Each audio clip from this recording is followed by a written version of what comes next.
Okay, so you want to know about civil engineering materials. You want to know it fast. Yeah, you want all the need-to-know stuff.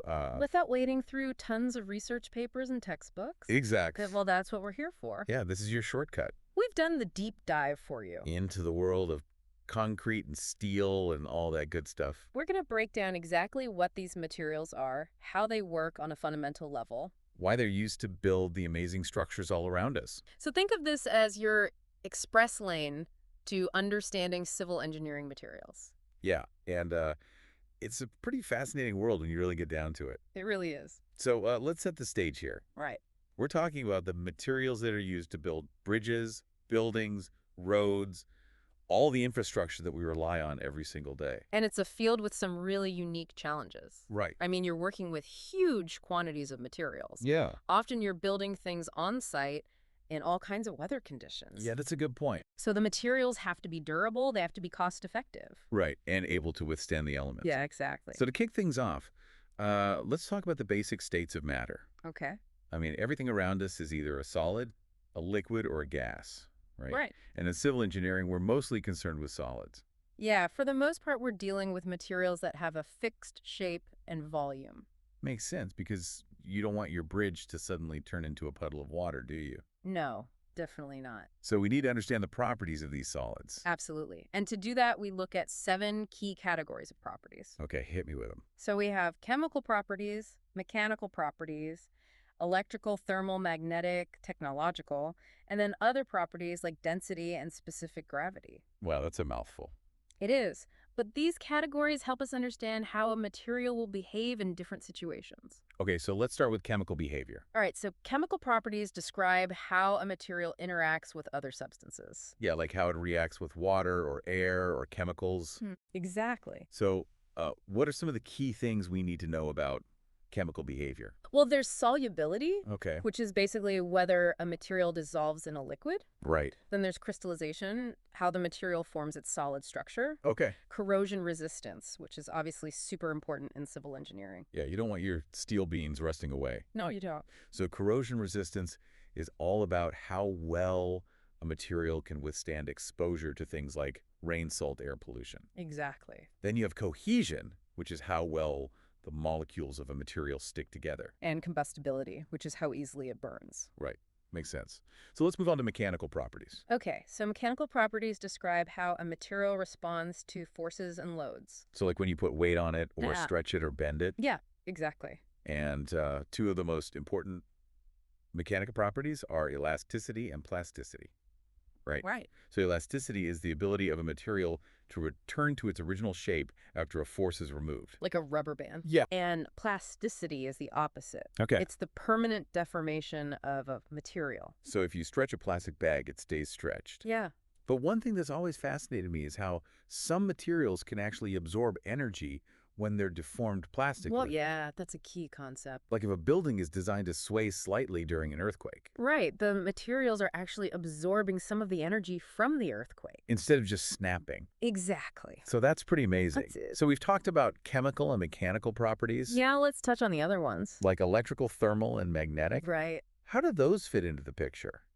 Well, even though something like a concrete road doesn't need to conduct electricity, True. understanding electrical properties is crucial for other aspects of construction. Like the wiring in buildings. Exactly. So electrical properties describe how well a material conducts or resists the flow of electricity. Right. And thermal properties are all about how a material responds to heat.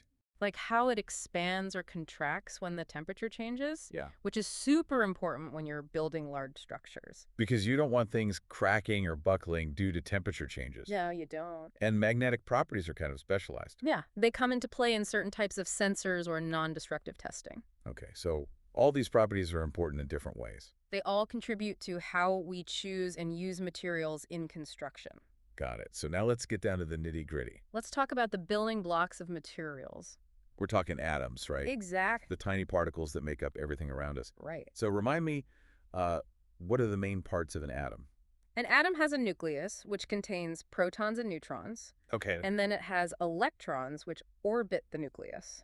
And the number of protons determines what element the atom is. Right, exactly. That's the atomic number. So like hydrogen has 1 proton, Helium has 2 protons and so on. Right. And what about the atomic mass? Atomic mass is the total number of protons and neutrons in the nucleus.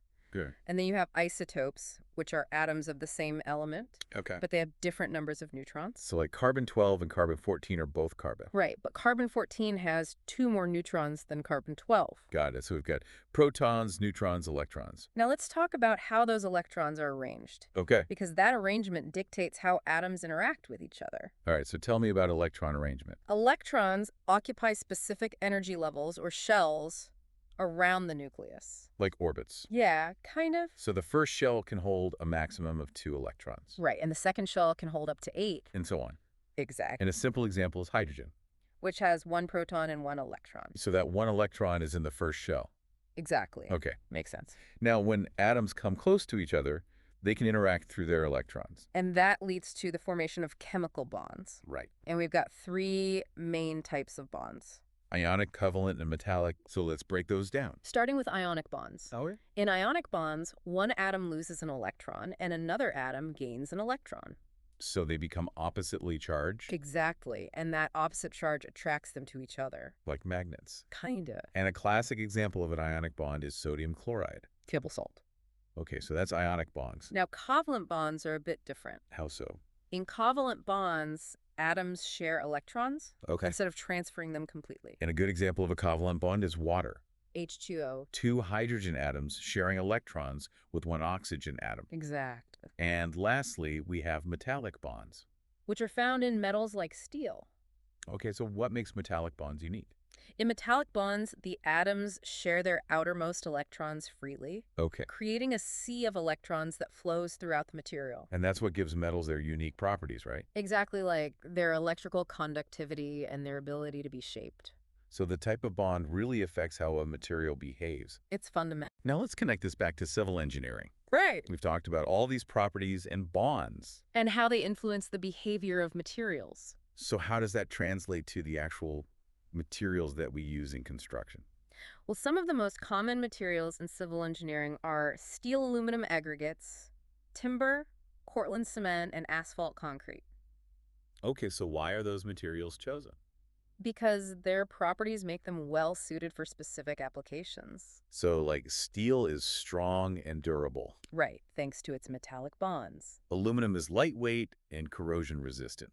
Aggregates like gravel and sand are used for their bulk and stability. Timber is renewable and aesthetically pleasing, Portland cement is the key ingredient in concrete. which is used for everything from roads to bridges to buildings. And asphalt concrete is a mixture of asphalt and aggregates. Used for paving roads and parking lots. Exactly. So it all comes down to the properties of these materials. And how they meet the specific demands of civil engineering projects. Okay, so let's recap. We've covered a lot of ground here, We have but the key takeaways are that civil engineering materials, primarily solids, are defined by their properties.